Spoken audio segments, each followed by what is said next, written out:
Hello दोस्तों, कैसे हैं आप सभी। तो स्टार्ट करते हैं आज की ये सीरीज। और दोस्तों, क्वेश्चन बहुत इंपॉर्टेंट है। जिन लोगों ने इससे पहले की सीरीज नहीं देखी है वो लोग जरूर देखेंगे। केवीएस पीआरटी पेडागोजी, ये सारे क्वेश्चन जो है दोस्तों आपके पूछे भी गए हैं प्रीवियस ईयर। तो अब आप खुद से अपनी तैयारी देखिए कि आप इतने क्वेश्चन में कितना कर लेते हैं। तो स्टार्ट करते हैं। पहला क्वेश्चन आप स्क्रीन पर देख पा रहे होंगे। एक शिक्षक को समाज में सम्मान मिलना चाहिए जब वह, ऑप्शन ए है एक आदर्श जीवन जीता हो, बी निष्ठापूर्वक अपनी ड्यूटी करता हो, सी प्रभावकारी तरीके से पढ़ने में सक्षम हो, डी उपर्युक्त सभी।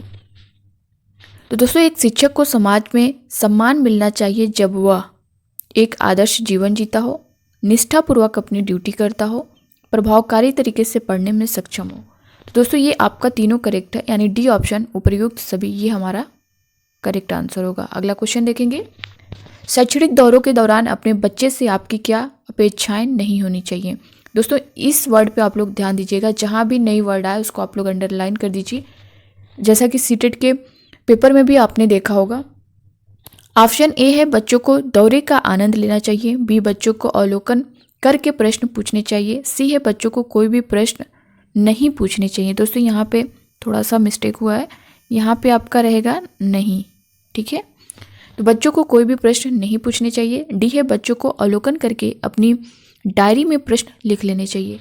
तो दोस्तों, जैसा कि आपसे पूछा है बच्चे से आपकी क्या अपेक्षाएं नहीं होनी चाहिए, ये आपको बताना है। तो बच्चों को दौरे का आनंद लेना चाहिए, ये तो होगा। बच्चों को अवलोकन करके प्रश्न पूछने चाहिए, ये भी होगा।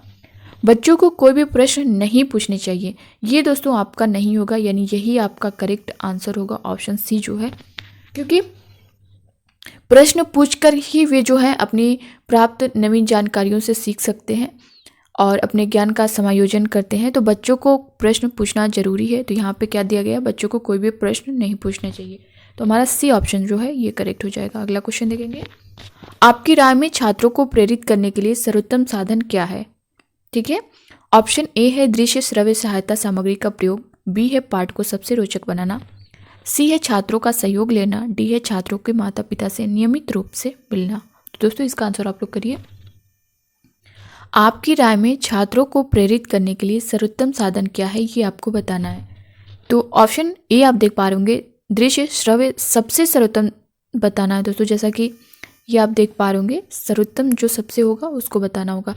वैसे तो आपको चारों ऑप्शन करेक्ट लग रहे होंगे, मगर जो आपका सबसे क्वेश्चन में क्या दिया है, छात्रों को प्रेरित करने के लिए सर्वोत्तम साधन क्या है, ये आपको बताना है। तो दृश्य श्रव्य सहायता सामग्री का प्रयोग, पाठ को सबसे रोचक बनाना, सी है छात्रों का सहयोग लेना, डी है छात्रों के माता पिता से नियमित रूप से मिलना। तो दोस्तों, सबसे सर्वोत्तम तो यही होगा, छात्रों का सहयोग लेना। ऑप्शन सी जो है ये हमारा करेक्ट होगा, ठीक है। जैसे इसमें क्या है, छात्रों को प्रेरित करने का जो साधन होते हैं उसकी अगर बात की जाए तो छात्रों को खुद करके सीखने का अनुभव देना चाहिए। जैसा कि आप लोग जानते भी होंगे इस चीज़ को, छात्रों को अपने बेस्ट अनुभवों से आगे बढ़ने का अवसर और माहौल देना चाहिए।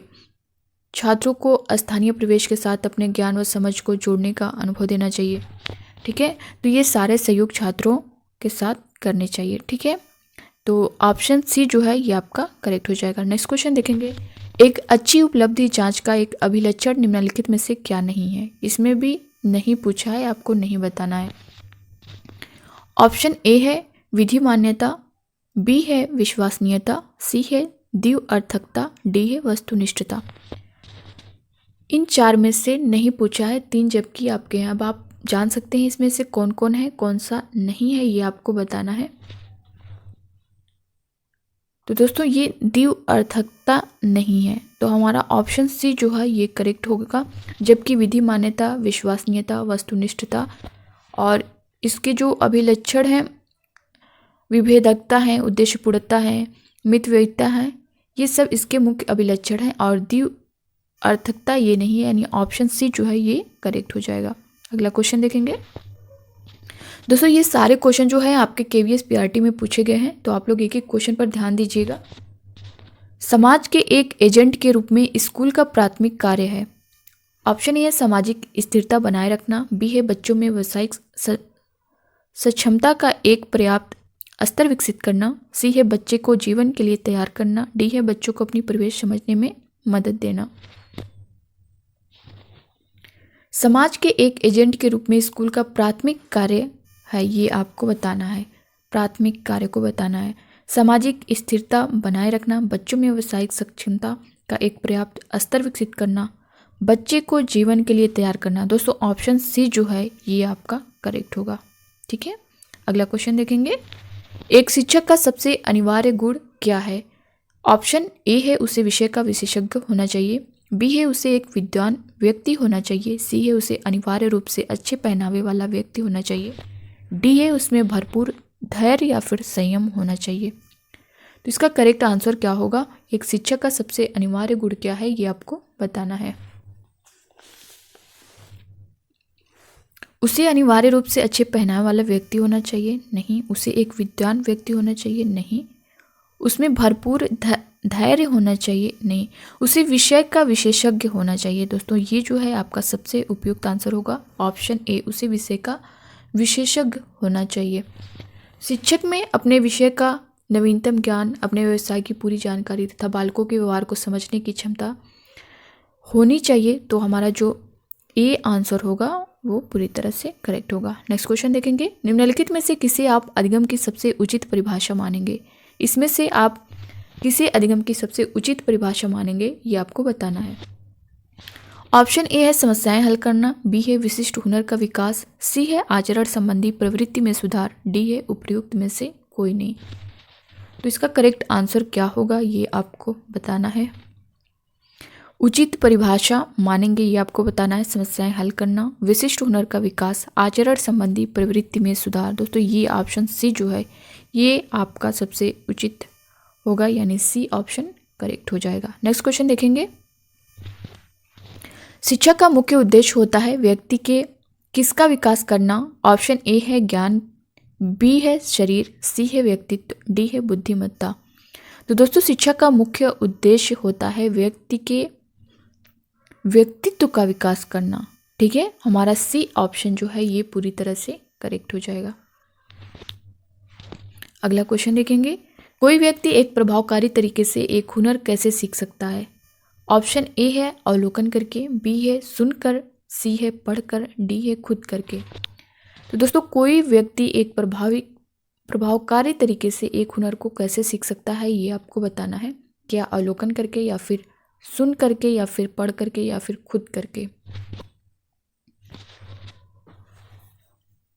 दोस्तों जो भी लोग इस चैनल पर नए हो तो चैनल को सब्सक्राइब कर लें, क्योंकि बहुत सारे स्टूडेंट ऐसे हैं जो वीडियो तो देखते हैं मगर अभी तक सब्सक्राइब नहीं किए हैं। तो आप लोग प्लीज़ कर लें और वीडियो को ज़्यादा से ज़्यादा शेयर करिएगा ताकि हर स्टूडेंट तक पहुंच सके।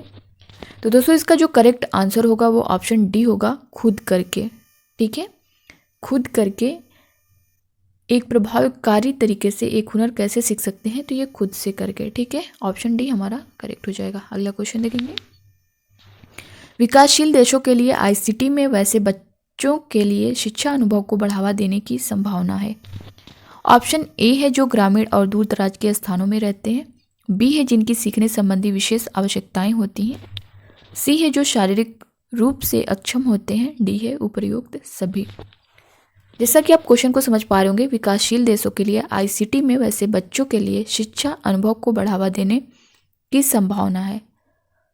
तो दोस्तों इसका जो करेक्ट आंसर होगा जो ग्रामीण और दूर दराज के स्थानों में रहते हैं, यानी ए ऑप्शन हमारा करेक्ट होगा। ठीक है,